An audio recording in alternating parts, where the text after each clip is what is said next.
Don't use your devices for the hour before bedtime. They put cameras in the kids' room. They put cameras around their necks. And none of the kids follow the directions. So as we ease families out, right, we do lots of different strategies, right? If you think about your end goal is a child falling asleep independently on their own, how do you get there? Welcome back to another episode of the Unspoken Words podcast, a new edition production hosted by Dr. Elisa Shippon-Blum and the Smart Center. This episode features a discussion between Dr. E and Dr. Jodi Mindell on sleep and anxiety. Dr. Jodi Mindell is a professor of psychology at St. Joseph's University and the associate director of the Sleep Center at the Children's Hospital of Philadelphia. She is board certified in behavioral sleep medicine.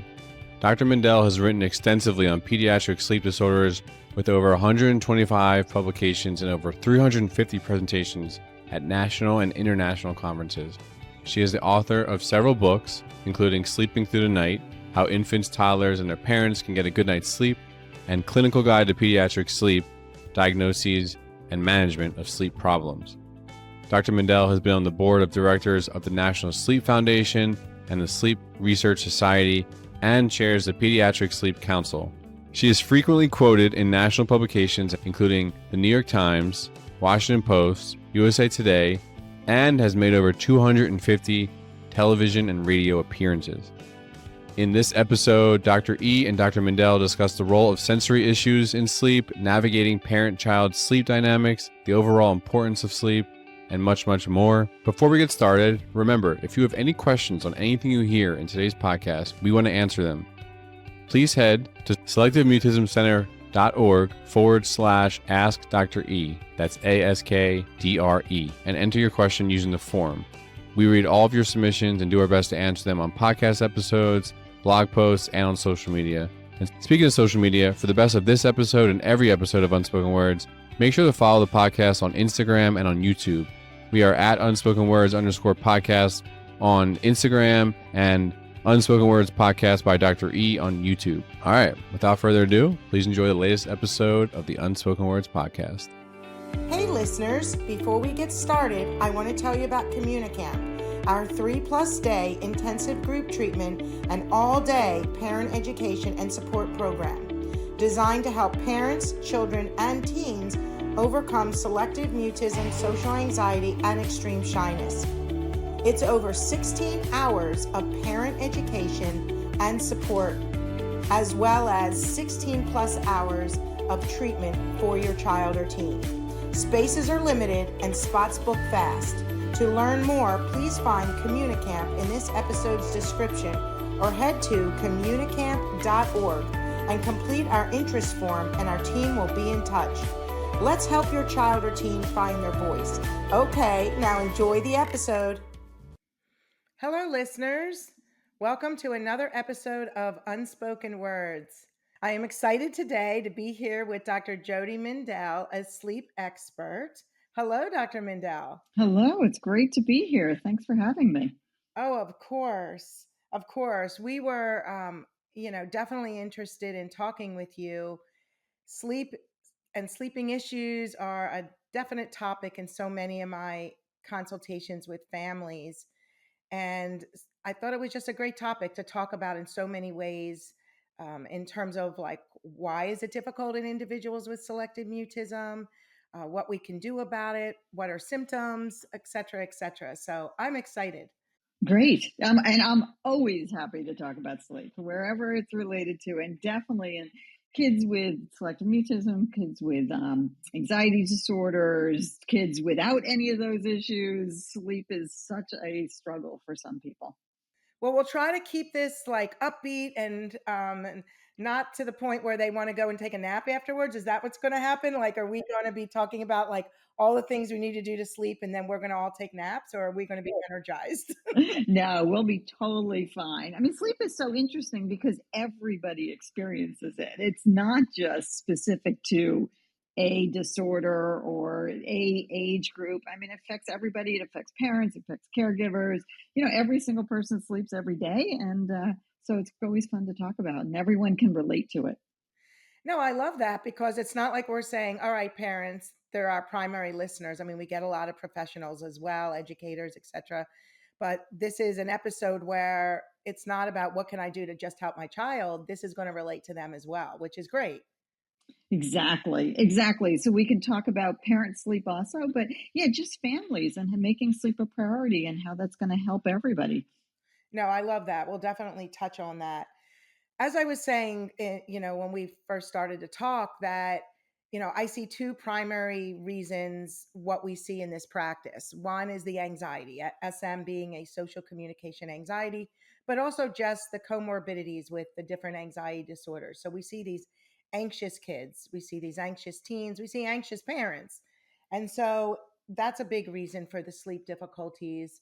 But in addition to that, the sensory issues, the sensory challenges, there's a pretty high percentage of individuals with selective mutism that have sensory issues. So their inability to regulate themselves is really a challenge. Exactly. And, so I see patients, have been at the Children's Hospital of Philadelphia. We're at the sleep center there. And we see kids, every kind of child you can imagine. Everyone thinks of sleep as being this really narrow focus. They're like, oh, you only think about sleep. And I'm like, no. We need to know about everything because we see every age from babies all the way up through, 20-year-old. We see every kind of medical and psychiatric issues. So we see children with brain tumors and sickle cell disease and autism spectrum disorder. And we see every kind of sleep problem, whether that's snoring or sleepwalking or difficulty falling asleep. All that to say is that I do a half-day clinic. In a half-day clinic, we see, I don't know, 15 to 20 children. And of those, I probably see 5 or 6 because we're a huge team. And so, only see a portion of them. And I would say every week of those 5 or 6, one at a minimum is anxiety related. And so if you think about, we see, I don't know, 1,500, 3,000 children a year, how many of those anxiety is a component of it?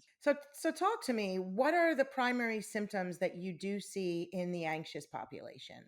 So the number one issue is difficulty falling asleep or staying asleep. So they have a hard time falling asleep at night, or they have a hard time falling back to sleep at night. And it's almost always related to sleeping alone. And we don't see them in our clinic until maybe for anxiety related issues, 8, 10, 12, because that's the point in time where parents are like, all right, I'm done with you sleeping in bed with me, or I'm done with lying down with you every single night, or hearing you come in at 3:00 in the morning and getting so upset. And it's also the time when the children are starting to want to make a change also, because they know that they're starting to get the rumblings like, this may not be that appropriate at my age to be doing that. When I was 3, I just wanted to sleep with mom and dad or grandma or whoever. But when I'm 10, and all my friends are coming over to visit and they're asking where I sleep, and I have to say I sleep with my mom and dad, or they want to do sleepovers, or they have that trip coming up at school in 5th or 6th grade where they finally do a 2-night overnight camp and they're really worried about it. So, and often people come into the sleep clinic before they've ever really thought about the anxiety. Because when we think about what happens with anxiety is that, and that's for everyone, whether they've a diagnosed anxiety disorder or just anybody, is it's so much worse at night, right? So it's nighttime, you're tired, your kind of coping skills are deteriorating. Your parents have been doing this all day. They're kind of tired of it. And now you're in the dark alone. And so it's just this perfect scenario. It's almost a perfect storm for why all of a sudden sleep kind of falls apart. So if everyone kind of can keep it together and help their kids with anxiety at bedtime, it just becomes a disaster. And so a lot of times we're seeing children and saying, this actually is an anxiety disorder. And so we need to deal with that. Another thing is that, I'll just bring this up now, is that when we think about sleep, so as I said, I work in an interdisciplinary clinic. It's a behavioral team, it's of psychologists, it's a medical team, is that we look at sleep from every aspect. So I think about it in 3 buckets. First of all, there's this bucket of medically related sleep issues. So I mentioned it: snoring, sleep apnea, sleep terrors, and then some unusual ones that, are rare, like narcolepsy. So that's kind of this medical bucket. The other middle one is my part, and that's all the behavioral pieces related to sleep. And we'll talk a lot about those. But the third bucket is all the things that affect children or adolescents 24 hours a day. And so that may be pain if it's a child with chronic pain disorder. It may be, ear infections. It may be, pituitary issues, but it's often kind of more the psychiatric and psychological issues. And so anxiety is one of those things. So when we're helping someone with sleep, we're like, all right, we may be thinking about this medical piece. I'm definitely thinking about the behavioral piece, and I can help you with that. But we also want to have you go get treatment for the anxiety. So we do a lot of putting those pieces together and looking at all aspects of it and referring to people like you to help with the anxiety piece. But it doesn't mean that we also won't work on the sleep piece, because the sleep piece often has a life of its own. Yeah, no, that's really interesting. I think that our listeners will appreciate that it's not just, I have a sleep difficulty, what do I do, and fix it. It's really understanding kind of all the components of a person, which is basically how I think of it with selective mutism. It's, why does somebody have selective mutism? Like the individual, not treating to speak, because that doesn't work. So you can't just treat for sleep. You have to understand them to know what you're doing to help them, to be able to develop a treatment plan, I'm sure, for their sleep. So with kids with the sensory challenges and the inability to regulate themselves, how are they presenting differently in your eyes in terms of like the anxiety component? They're like, I look at it as like they can't regulate. They're wound up a lot of times. Yeah, it's funny when you say, do I think of it differently? Every single child that comes in our clinic is so different, Yes. and there's so many components. So I'm like, oh, I don't know about that. So sensory issues, without a doubt, sensory issues are going to affect sleep. Some kids need pressure to fall asleep. They really need that, whether or not it's parents giving them massage every night or giving them something to hold. We do a lot of thinking about sensory issues of just doing some simple things, having children sleep in like cocoon sleeping bags, because that helps them feel that pressure all the way down. There are weighted blankets, without a doubt. You don't have to buy the super expensive ones online. If you know anybody who can sew, they can make a weighted blanket. We have them put like washers all around the edges. It's a great thing for a good friend or an aunt or whatever who knows how to sew. So we do weighted blankets. We do, there are like sheets that you can get that it's almost like a pillowcase that goes on the whole bed. And so the bottom sheet and the top sheet are Lycra, and you can just slip in. And again, it gives those children the pressure. Also, for children who get really upset by the bed not being perfectly flat and neat. I'm sure you see children who are like that. The blanket has to be perfect and everything has to be perfect. Those sheets are really great because they don't go anywhere, and they can't go anywhere. We have children sleep with body pillows. So those full-length body pillows, so again, they get pressure, especially for those who've been sleeping with a parent and used to kind of hugging their parent all night long. It gives them something to have that feeling across them. So is that what you're referring to? Other things that you do that? I see kids that have difficult, I think it goes down to, kind of comes down to their ability to calm themselves too, that they have a difficult time regulating themselves to calm themselves down. So some of the things that I recommend is, one, limiting devices a couple hours before they go to sleep. Is there a time frame that you usually recommend for that? So let's talk about devices. It's a little more complicated than the message we always give. And I'm going to give a message that I think will be pretty surprising to people. And that's based on clinical experience and some recent data that has come out. So my advice, and you just see that written, is, turn off devices 32 minutes to an hour before lights out. And we really need to get off devices. And we've always kind of alluded to this issue that blue light, the light that emanates from devices, it suppresses your melatonin, makes it more difficult to fall asleep. That's really that's really become, the data has shown that really doesn't affect it that much. That blue light from devices, almost all the light devices have blue blocking light. Turn that on to night mode, but it doesn't seem to be that. Second is, I'm going to sort of throw these pieces together. Second is that there was an amazing study that just got published with adolescents. It was done in New Zealand, where they tracked a whole bunch of adolescents. I don't know how many were in the study, a large sample. And they told them, don't use your devices for the hour before bedtime. They put cameras in the kids' room. They put cameras around their necks so they could see what they were doing. And none of the kids followed the directions. Well, I think maybe one. And what they found was that device use before lights out did not impact sleep. Device use after lights out, for every minute that a child used a device, adolescents in this case, teens, used a device after lights out, was 1 minute lost sleep. So if you used it for 10 minutes, you lost 10 minutes sleep. If you used it for an hour, you lost an hour's sleep. And some of them were using it in the dark. Some of them turned it back on, the lights. So we're sort of starting to temper our don't use devices because people don't do it. So I hate to give advice that is perfect in a perfect world, but if you're not going to do it, what's the point? Okay, so there's the blue light concern, the does device use before lights out really matter? Doesn't seem as much so.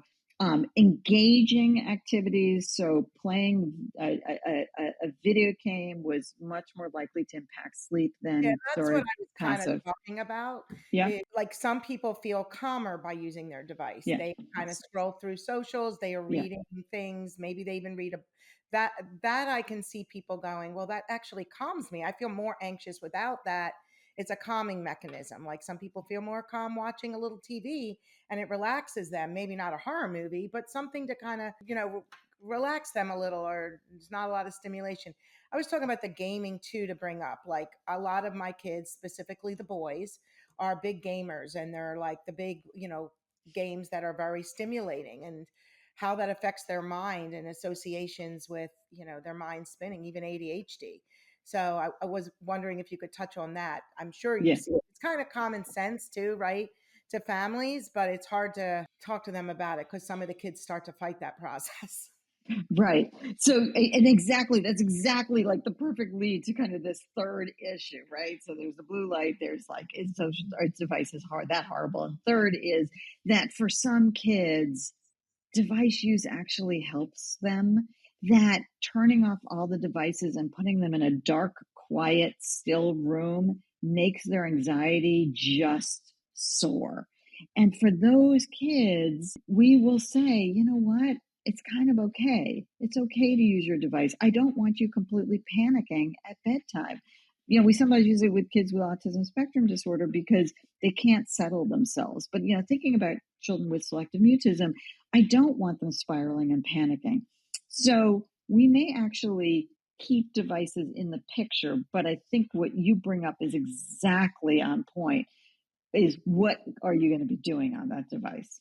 So gaming is not what we want doing. Gaming it's so engaging. It gets the brain going, it gets the heart rate going, it gets everything going, and it's really hard to stop. Because at what point do you turn off the gaming?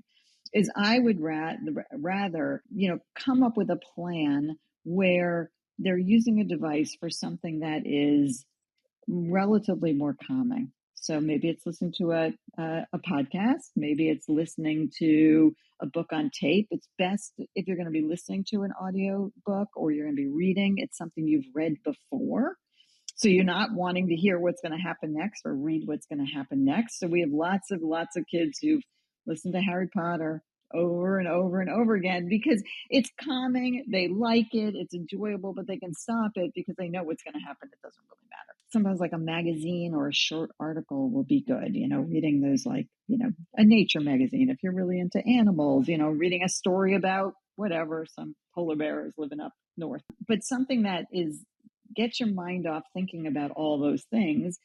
But second is allowing you to settle down. Yeah, no, that I love those recommendations because it's even like watching TV and just laying on the couch, watching a show that you don't need to know the plot so much for because it hopefully calms you versus something that you have to be right in there with. So I like the fact that it's like you're saying, it's something they've read before, maybe something they've seen before. They don't need to know everything about that show. It's calming. So another aspect is a lot of our kids have some separation anxiety and their parents are soothing to them. And our kids thrive on the need for inner control. Anybody with anxiety in general, the more control they have in terms of their environment, knowing what, when, and where, the less anxious they tend to feel. So having that evening routine of and giving them, like, from a parenting perspective, of like bedtime's 9 o'clock, for example, but the child's running around, and having that routine and knowing that, being an authoritative type parent, that bedtime's 9 o'clock, we need to clean up, we need to get ready for bed, we need to take a shower. And then some of these parents will lay with their children for a designated time, then get up and come back. Can you talk a little bit about that? Because that dependency can be there. So it's a fine line, but it's also comforting for a lot of kids to just have their parent either read to them, lay with them, talk with them. For a lot of parents, and I can say for me, my kids are all adults now, but when they were little, I would go from room to room. I had four, and they just loved to talk to me. And it was a calming mechanism for all of them. And honestly, I enjoyed it. So a lot of parents having that ability to just kind of lay with their child, talk with their child, and that's where some of them open up and let out their kind of worries, or not that you want them to get all wound up from it, but they talk to them and it calms them. So can you talk to me a little bit about how you feel about that? Let's hold on the parent laying with the child. We'll hold on that one. Let's talk about predictability and routine. And first, from a kind of just routine aspect, but then also from an anxiety aspect. So, from a routine aspect, everyone needs a bedtime routine. It doesn't matter how old you are. Are you a 6-month-old, an 8-year-old, a 15-year-old, a 25-year-old, or a 50-year-old? You need routines. We need every night to signal to our body it is time to get ready for bed. And doing so, having a bedtime routine, and you describe a perfect bedtime routine, like going to take a shower. Interestingly, we know baths and showers improve sleep. It probably affects core body temperature, it probably affects cortisol. There's a physiological reason for it. So doing that, brushing your teeth, getting in bed, and doing something enjoyable, right? So we don't want like the bedroom to be a place where you're kind of banished to, or as Shakespeare would say, banished. We want it to be a place where also really nice things happen. So maybe that's like your reading time, or maybe that's your snuggle time, or maybe that's your talking time. And I agree with you that it's one of the only times in the day where things are quiet and peaceful enough in busy families that you really can have this connection time and one-on-one connection time. So I really like that. So having a routine, kids with anxiety, that predictability. And so even if your child is 12 or even older than that, having a bedtime routine chart is great. This is what we do, right? We take our bath, we brush our teeth, we then go in and we have 20 minutes of whatever time that's going to be. Hey listeners, we'll get back to the episode in a second.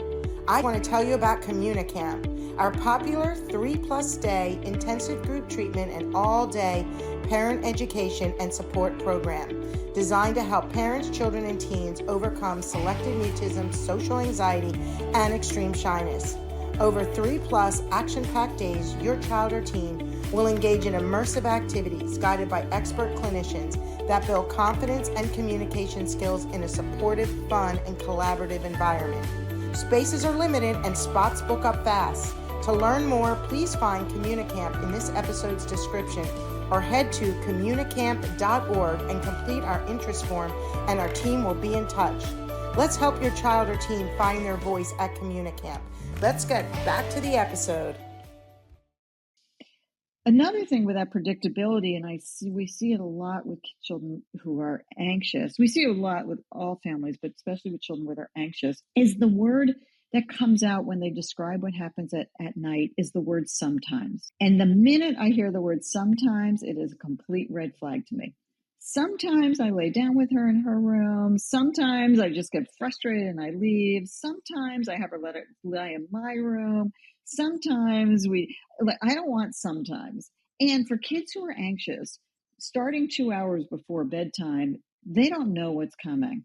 And so they're so anxious about what's going to happen. Are you going to stay with me tonight? Are you going to lie with me tonight? Am I going to be allowed to go in your bed? Like, what's going to happen? What's going to happen? And then they start talking about it, right? So the whole night is going to be, are you going to stay with me? Are you going to stay with me? And by the time then bedtime comes, the parent's so tired of it, they're just like, no, like, I'm done talking about this. So We want a plan. And I usually start with a plan. I not always start with, I always want a plan where everyone can be successful. So I often just calm the whole thing down. Look, do you sometimes stay with her and sometimes you don't? I just want you to stay with her. Let's just have a plan so nobody is anxious about it. And where are you going to be when you stay with her? Like, let's be really concrete. Are you going to be lying on the bed or are you going to be sitting in the chair? Pick one, and that's what you're going to do. And No, there's no fighting. I love this. I love what you just said. That, and I'm going to use that with the sometimes, because for me, when I'm working with families, no matter what aspect of treatment it is, structure, consistency, routine, predictability allows for the sense of control, knowing what, when, and where, even when they're practicing their exposures, creating the charts and knowing what, when, and where. And what you're saying is when you hear sometimes, it gives that child a sense of uneasiness. It increases their anxiety without knowing and their worry about it. So thank you for that. I think our listeners are going to really, really take that and run with that. And I love it. And I'm going to use it more because I just love it. And it's just so true. You don't want sometimes. You You don't want want, sometimes. right. You don't want sometimes. Yeah. Yeah. And it makes you so anxious, right? So you're just spiraling anxiety. I'd rather you just stay with them and get rid of the sometimes. And then we can work from there. So I'm glad that was really helpful. But that is the red flag for me every time, that word sometimes, and especially with children with anxiety. So now let's move into, should you stay with your child? Should you let them sleep in your bed? What should you do? For anxious children, that's what they want and that's what they need. Do you always want to be for their lifetime staying with them? No, we want to be teaching them coping skills. We want to be teaching them how to be able to be independent, how to feel confident in themselves and feel good about themselves. In really young children, we will say, you know what, it may not be worth the fight. You know what, they're 3 years old and you've been doing this for 3 years. And, let's really talk about how to make this so it works for everybody in the family. But, a 10-year-old is getting to the point where they don't want it either. And they feel, even if they want it, they don't really want it because it's really making them feel young and babyish and embarrassed and all those things. And they want to feel good about themselves.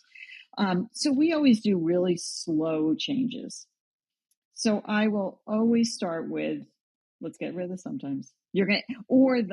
What happens every night is I leave and then they cry for an hour and we go back and forth and I end up lying down with them. Just start the night by lying down with them. Let's take out the fight. Just lie down with them. And then we slowly ease families out. So we'll spend a week with them lying down with them. We'll spend a week with them sitting next to the bed. We spend a week with them sitting halfway across the room.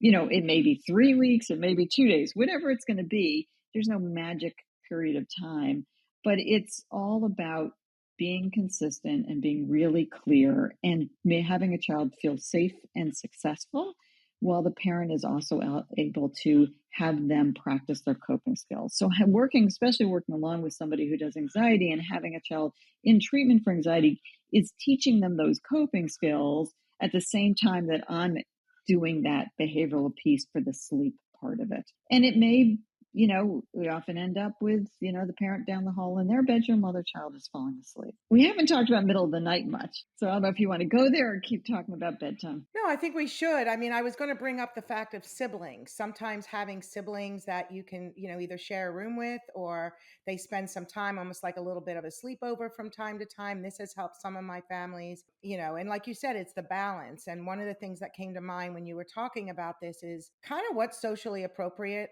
And I know it can be what's socially appropriate for one may not be for another. But when you have a 15-year-old that's still sleeping with their parents, like, no. You've got to really work with them to stepwise it out. Even if it's I'm in for 20 minutes, I'm out for 5. I come in, I check on them. Sometimes the kids, just want you to check.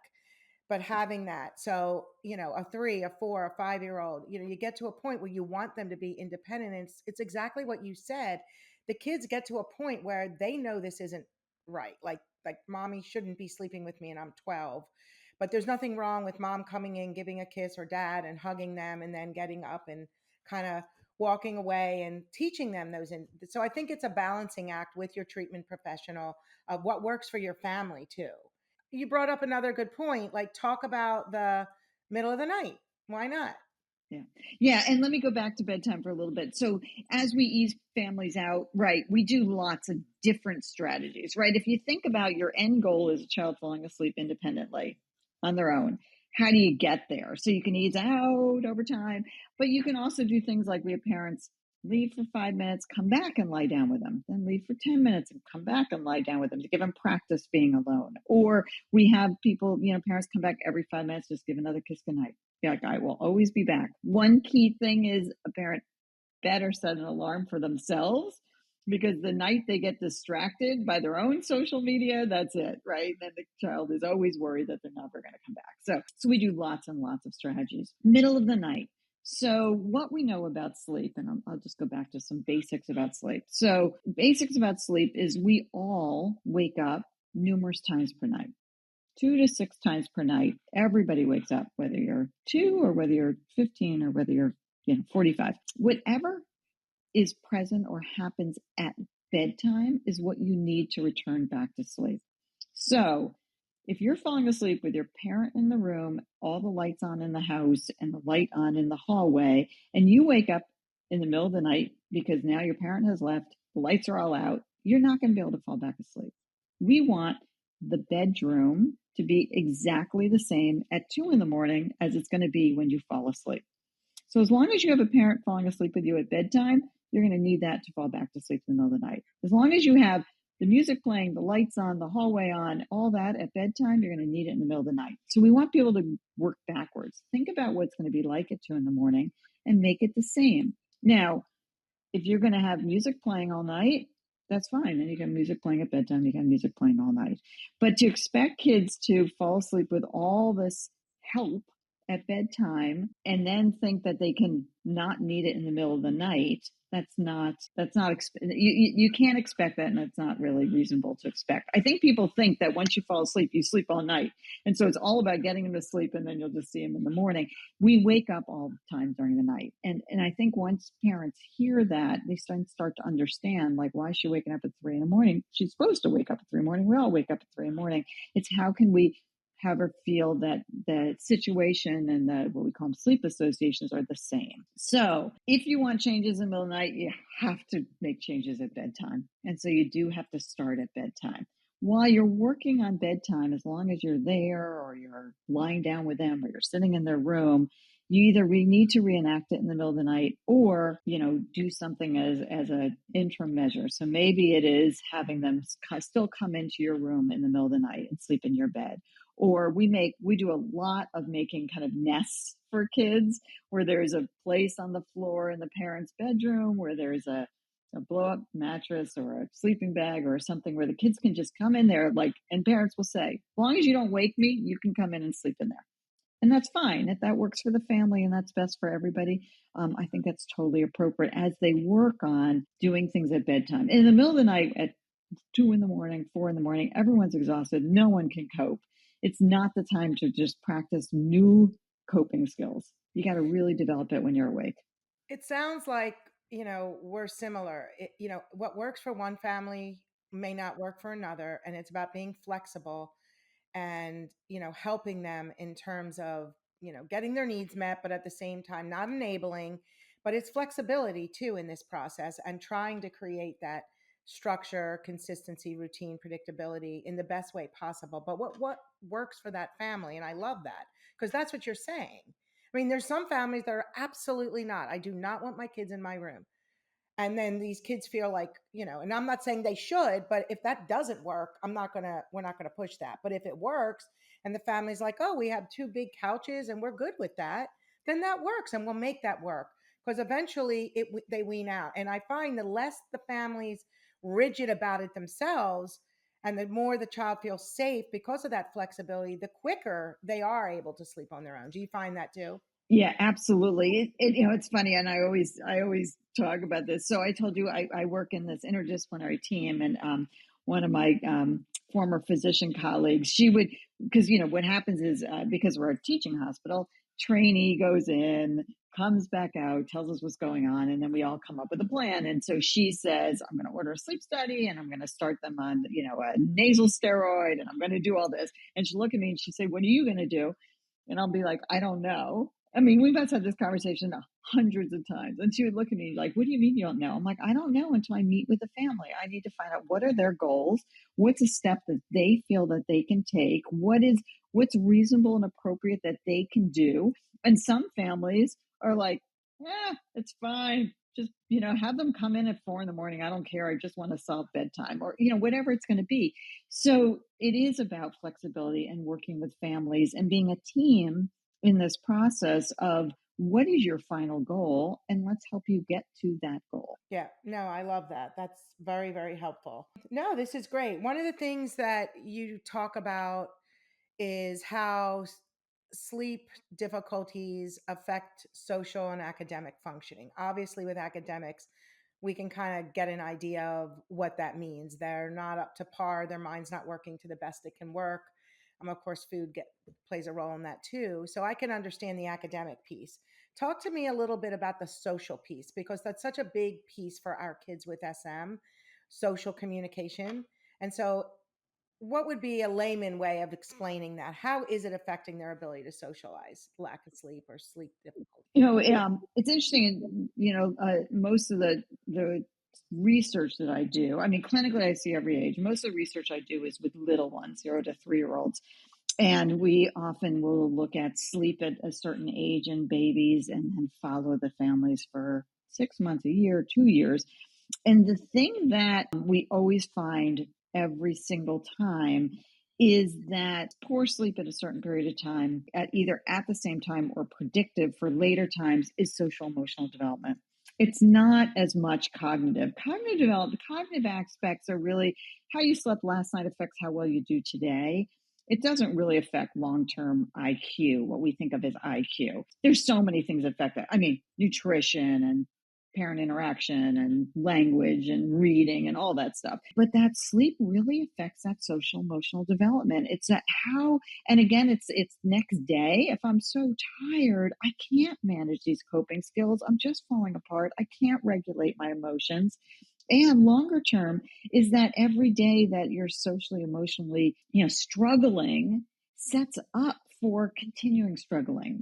Kids and peers, if you're struggling day after day after day with them and you're not connecting with them, they're going to move on to another kid to go play with. And, it's sad to say, but it's really true that versus, reading or whatever, you're going to continue that and teacher's going to work with you with that.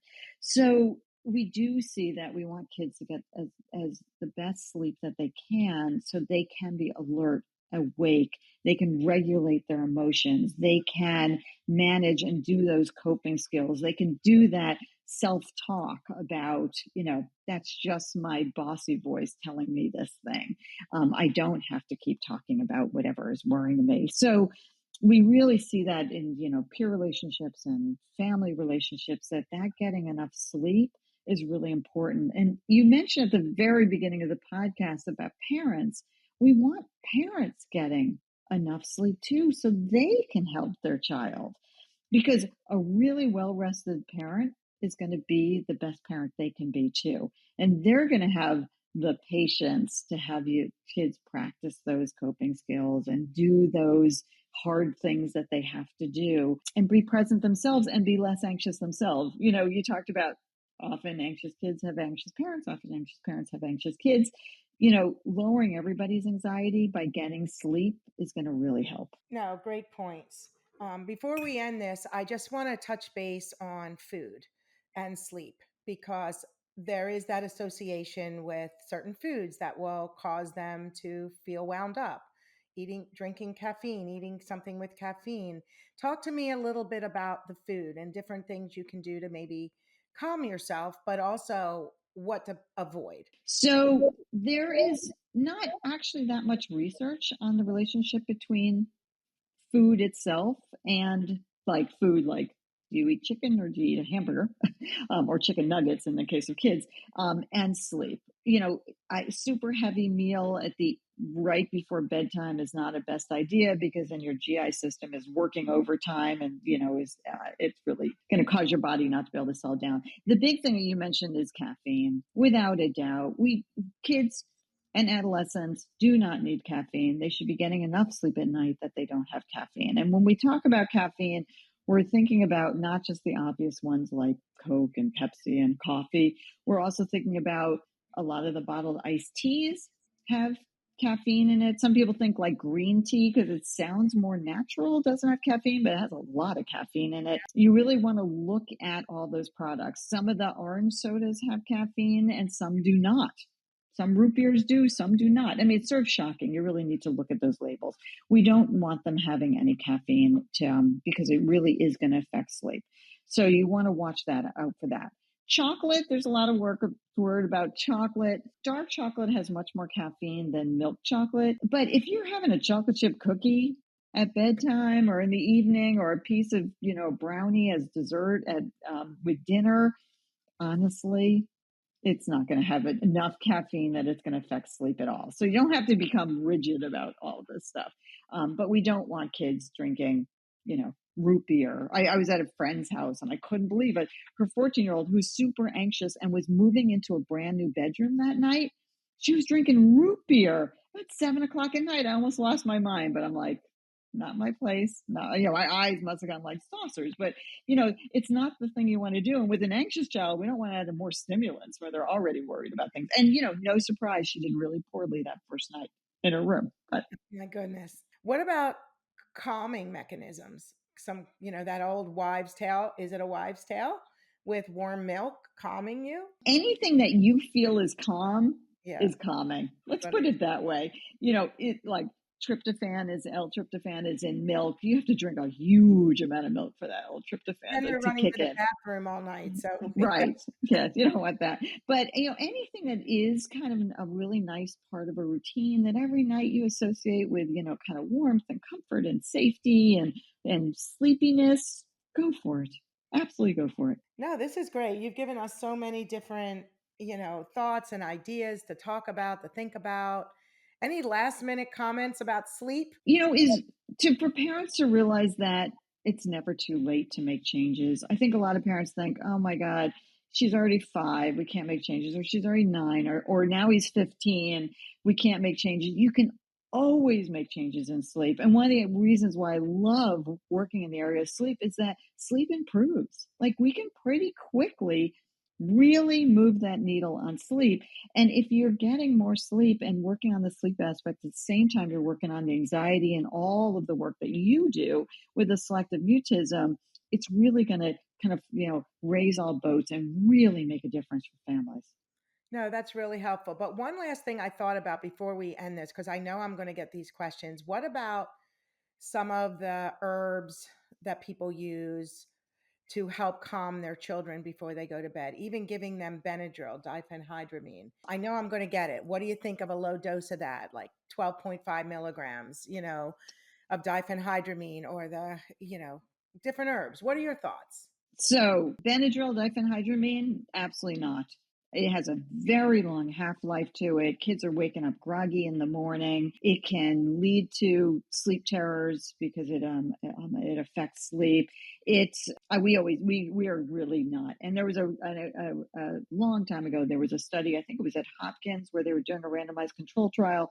And the IRB even stopped it early because it was having no difference in sleep. And you didn't want the side effects from that diphenhydramine.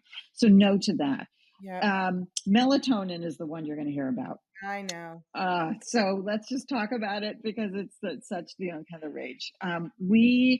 We use melatonin in our clinic and recommend it, the physicians do, in very specific situations. We know it works for kids with autism spectrum disorders and kids with really neurodevelopmental disorders. It is really a clock driver. It is not a soporific, which is a fancy word for it makes you sleepy. It really isn't about that. It is about setting your clock. And so children, for example, with autism spectrum disorders or people with jet lag or shift workers, melatonin is really effective because it keeps your clock on track.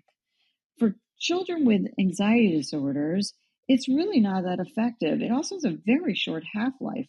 So it's not going to help with that 3 a.m.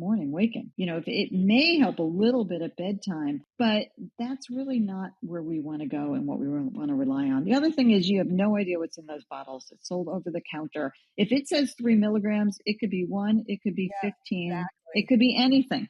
So people think it's natural and it's organic, but what we produce in our body is 0.3, somewhere between 0.3 and or 0.2. We produce tiny bit about it.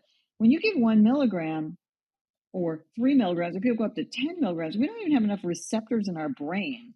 It's just it's a waste. It's not really this dose response where the more you have, the more it works. We really don't like to use it very much. I don't think it's very effective for the reasons why somebody with anxiety issues would be taking it.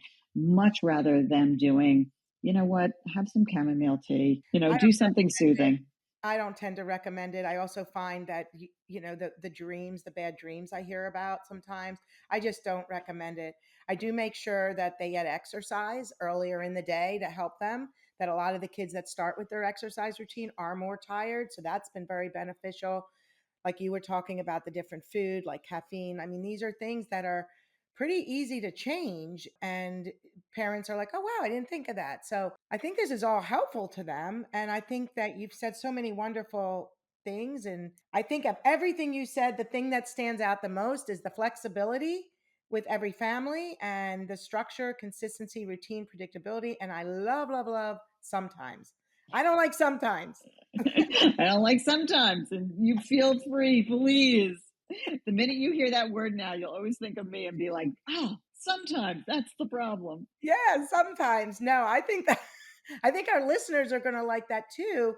And for me, that goes so much along with the treatment and creating these, like for every family that I work with, I write a report, which is, this is what you're going to do this month. This is what you're going to do. And they know what their homework is, because what's missing in so many treatment plans is, what do? I don't know what to do. Like, you've worked with my child.